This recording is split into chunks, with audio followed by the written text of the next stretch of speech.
Good evening बच्चों। आज हम लोग क्वेश्चन नंबर 17 करेंगे। कहता है keeping the source frequency equal to resonant frequency of the series LCR circuit if the three elements LC and R arranged in parallel show that total current in the parallel LCR circuit is minimum at this frequency.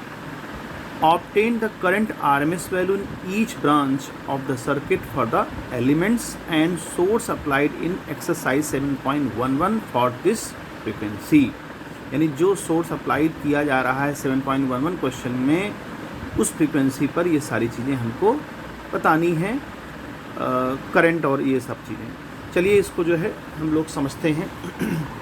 तो बच्चों जो इसमें question number 7.11 दिया है उसी का ही हमें frequency लेना है। तो सबसे पहले हम लोग एक फिगर बना लेते हैं 7.717 क्वेश्चन में। यहाँ पर हम लोगों को पैरेलल में लगाना है एक इंडक्टर, एक कैपेसिटर। हालांकि 7.11 में सीरीज में लगे थे LCR और यहाँ पर आपको पैरेलल में अप्लाई करना है। इन सभी को हमने सोर्स से जोड़ रखा है। सोर्स की फ्रीक्वेंसी यहाँ पर दे रखी है। अब जो इंडक्टर है वो इंडक्टर यहाँ L ले लें, ये हमारा कैपेसिटर C है और ये R लगा हुआ है। अब यहाँ पर L की जो वैल्यू है वो है 5 हेनरी। 7.11 में 5 हेनरी थी और जो C की वैल्यू है वो है, C की वैल्यू यहाँ पर मैं लिख देता हूँ 80 माइक्रोफैरेड। माइक्रो का मतलब हो गया -6 और जो R की वैल्यू है वो R की वैल्यू है हमारी 40 ओम। और जो यहाँ पर वोल्टेज दिया हुआ है सोर्स का वो 230 है, 230, और फ्रीक्वेंसी हमको दे रखी है 50 हर्ट्ज। तो अब हमें आगे की बात करनी है। तो इस क्वेश्चन में कहता है कि अगर LCR resonating circuits resonating frequency पर अगर LC और R को पैरेलल में अरेंज कर दें तो उस समय टोटल जो करंट है वो LCR सर्किट में मिनिमम होगी इस फ्रीक्वेंसी पर। तो ये हमें बताना है, दिखाना है। तो चलते हैं। देखिए, अब करंट के लिए हमें रेजिस्टेंस का पता होना ज़रूरी है।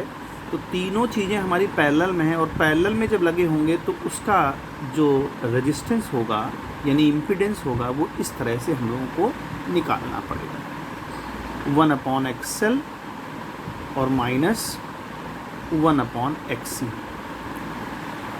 ये हमको पता करना पड़ेगा क्योंकि पैरेलल में, इसलिए जैसे आपने फार्मूला पढ़ा है 1/R = 1/R1 + 1/R2 ऐसे करके।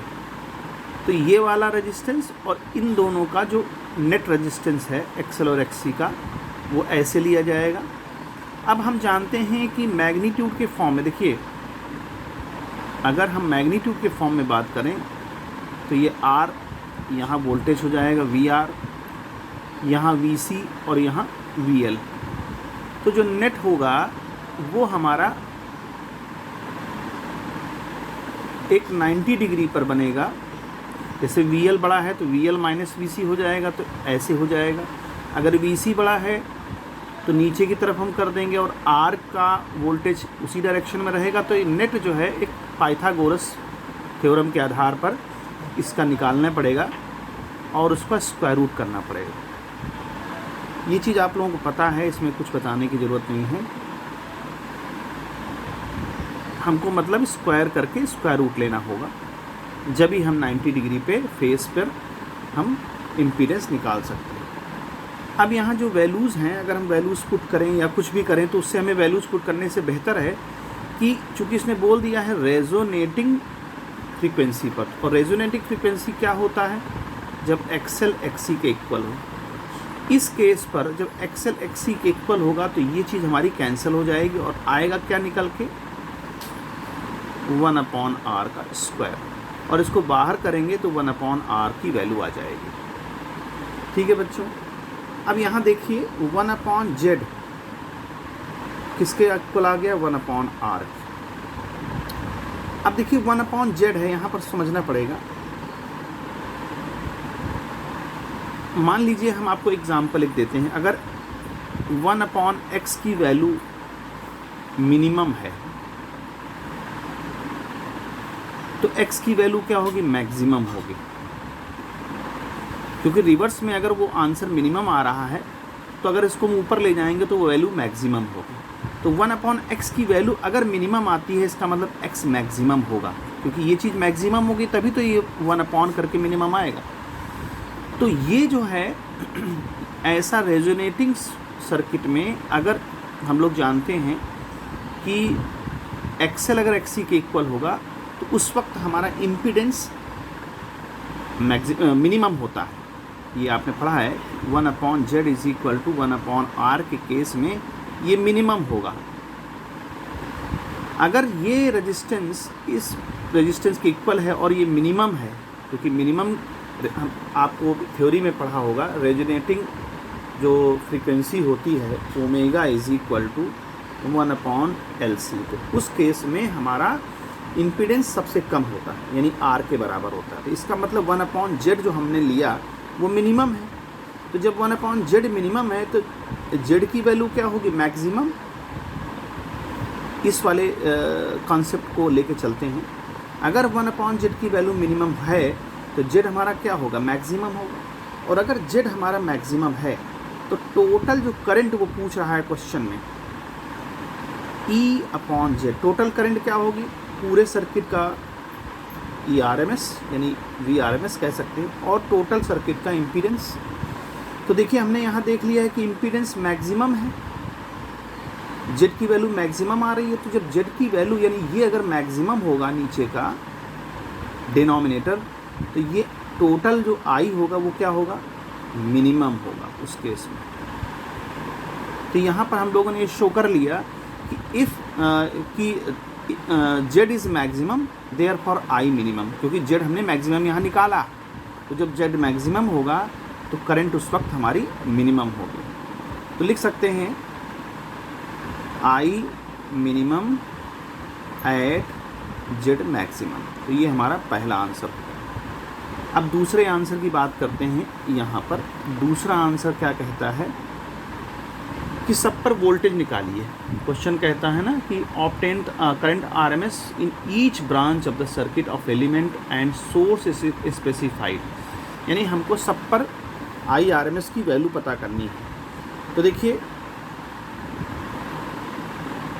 इंडक्टर पर देख लें, इंडक्टर पर देखेंगे तो E/XL हो जाएगा।